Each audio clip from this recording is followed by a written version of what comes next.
سعید صاحب، کتنے دن ہو گئے ہیں سمرا نے ہمارے ساتھ بیٹھ کر نہ تو کھانا کھایا ہے نہ ہی کوئی بات کی ہے۔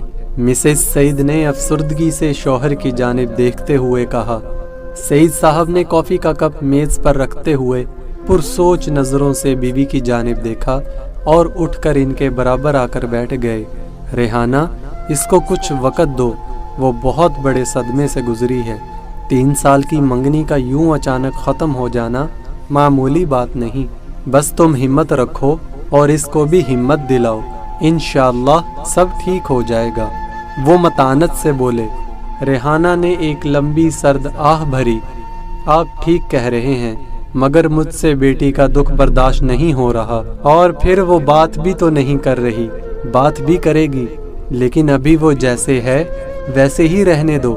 سعید صاحب نے بیوی کے کندھے پر نرمی سے ہاتھ رکھتے ہوئے کہا۔ سمرا ریحانہ اور سعید کی اکلوتی بیٹی تھی اور حد سے زیادہ لاڈلی۔ پروفیشن کے اعتبار سے بینکر تھی۔ 3 سال قبل اس کی منگنی اس کی پسند سے اس کے کولیگ فیصل سے طے پائی تھی۔ دونوں خاندان خوش تھے۔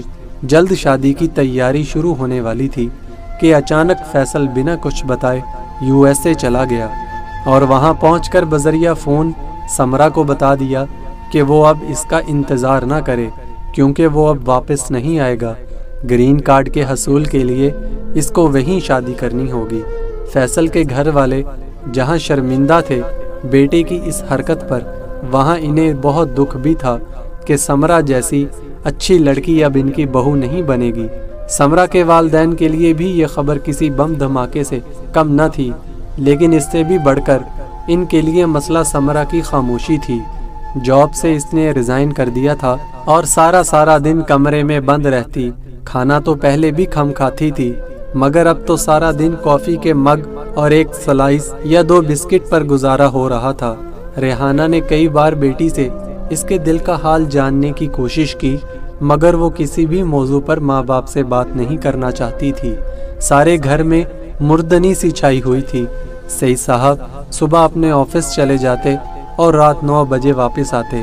سمرا اپنے کمرے سے باہر ہی نہیں نکلتی تھی۔ یوں ریحانہ پورے گھر میں بولائی پھرتی۔ صوفیہ، مجھے چائے کا 1 کپ دے دو اور پھر کچن کی اچھی طرح صفائی کر لو، ریحانہ نے لاؤنج سے ملازمہ کو آواز دے کر کہا۔ صوفیہ نے کچھ دیر بعد چائے کا کپ اور اخبار میز پر رکھا اور جیسے ہی پلٹی اس کے چہرے پر خوشگوار حیرت در آئی۔ سمرا باجی، آپ کے لیے بھی چائے بنا دوں؟ صوفیہ کی آواز پر ریحانہ نے پلٹ کر دیکھا تو سمرا دونوں ہاتھوں سے اپنی کن پٹیاں دباتے ہوئے لاؤنج میں آ گئی۔ کیا ہوا سمرا؟ سر میں درد ہے۔ ریحانہ نے پیار سے سمرا کا ہاتھ تھام کر اس کو اپنے پاس صوفے پر بٹھاتے ہوئے کہا۔ امی، سر پھٹا جا رہا ہے، درد اتنا شدید ہے کہ مجھے کچھ نظر نہیں آ رہا۔ صوفیہ، جاؤ میرے کمرے سے ڈابر آملہ ہیئر آئل کی بوتل لے آؤ۔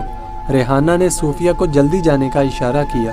امی، تیل نہیں لگواؤں گی، سمرا نے ماں کی طرف دیکھتے ہوئے کہا۔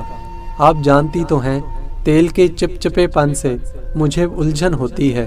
بیٹی، ڈابر آملہ ہیئر آئل کوئی عام تیل نہیں، تم آج میری بات مان لو، دیکھو کیسا آرام آئے گا۔ اتنی دیر میں صوفیہ ڈابر آملہ ہیئر آئل کی بوتل لے آئی۔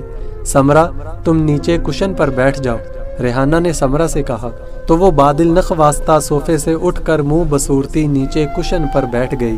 ریحانہ نے ڈابر آملہ ہیئر آئل کی بوتل کو اپنی ہتھیلی پر الٹا اور سمرا کے سر پر لگانا شروع کر دیا۔ امی، یہ خوشبو کس چیز کی ہے؟ سمرا نے آنکھیں بند کیے ماں سے پوچھا۔ بچے، یہ ڈابر آملہ ہیئر آئل کی خوشبو ہے، دیکھنا تمہاری آدھی تکلیف تو اس خوشبو سے ہی ختم ہو جائے گی، وہ مسکرائیں۔ سمرا کے بال بالکل خشک اور روکھے ہو رہے تھے اور بری طرح الجھ رہے تھے۔ ریحانہ اب سمرا کے سر پر باقاعدہ چمچی کر رہی تھی اور وہ محسوس کر رہی تھی کہ سمرا کے تنے ہوئے تاثرات اب ڈھیلے پڑتے جا رہے تھے۔ تمہیں پتہ ہے سمرا، اماں بھی ہمیشہ ڈابر آملہ ہیئر آئل ہی ہم بہنوں کے سر پر لگایا کرتی تھی، اور جیسے تمہیں اس کی خوشبو اچھی لگی، مجھے بھی یہ خوشبو بے حد پسند ہے۔ آخر اماں کی بھی تو یاد دلاتی ہے، ریحانہ نے بیٹی کے بالوں کی نوکوں پر پیار سے آئل لگاتے ہوئے کہا۔ سمرا نے اپنے پاؤں پسار کر ان پر تکیہ رکھتے ہوئے ماں سے کہا۔ امی، صوفیہ سے کہیں مجھے کافی بنا دے۔